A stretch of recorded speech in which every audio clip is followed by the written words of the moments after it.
సినీ గాయని మంగ్లీ మరో వివాదంలో చిక్కుకుంది. మైక్రో ఫైనాన్స్ పేరిట కోట్ల రూపాయల మోసానికి పాల్పడిందంటూ మంగ్లీ సహా ఆమె సోదరుడు మరో ముగ్గురుపై పంజగుట్ట పోలీస్ స్టేషన్లో కేసు నమోదైంది.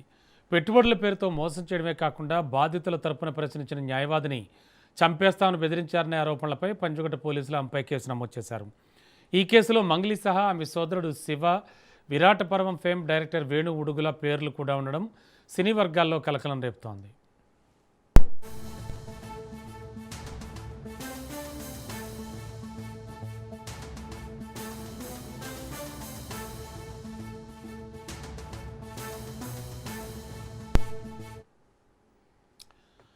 సుమారు 10 కోట్ల రూపాయల మేర తమను మోసం చేశారంటూ బాధితుడు సుబ్బారావు పోలీసులను ఆశ్రయించారు.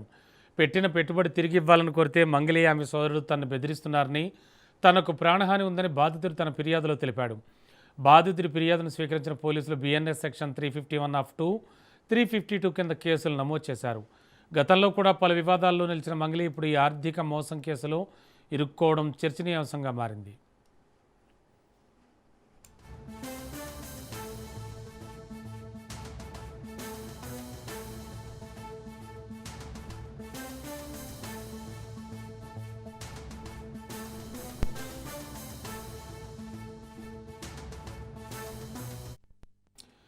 ఇదే అంశానికి సంబంధించి లేటెస్ట్ ఇన్ఫో అందించడానికి మా కరెస్పాండెంట్ సునీల్ సిద్ధంగా ఉన్నారు. సునీల్, సింగర్ మంగళిపై కేసు నమోదు అంటున్నారు.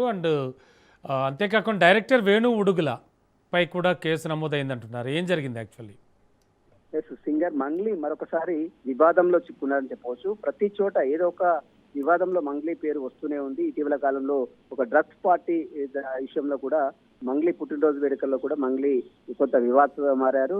మరోసారి ఆమెతో పాటు అతని సోదరుడు, మరోవైపు అటు డైరెక్టర్ వేణు ఉడుగుల, ఈ ముగ్గురుపై కూడా పంజగుట్ట పోలీసులు అయితే కేసు నమోదు చేస్తారు. ముఖ్యంగా మైక్రో ఫైనాన్స్ సంబంధించిన పేరు 10 కోట్లు మోసం చేశారు. ఆ డబ్బులు అడిగితే బాధితుల దగ్గర నుంచి డబ్బులు కట్టించుకొని డబ్బులు ఇవ్వమంటే బెదిరింపులకు దిగుతున్నట్లు కూడా కొంతమంది బాధితులందరూ కూడా ఒక న్యాయవాది సుబ్బారావు అనేటువంటి న్యాయవాదిని ఆశ్రయించారు. అయితే ఆ న్యాయవాది మంగ్లీతో పాటు వారితో మాట్లాడే సంప్రదింపులు చేసిన తర్వాత తనను కూడా చంపుతామంటూ, యాక్సిడెంట్ చేసి చంపుతామంటూ కూడా బెదిరించినట్లు కూడా న్యాయవాది సుబ్బారావు పోలీసులకు ఫిర్యాదు చేశారు.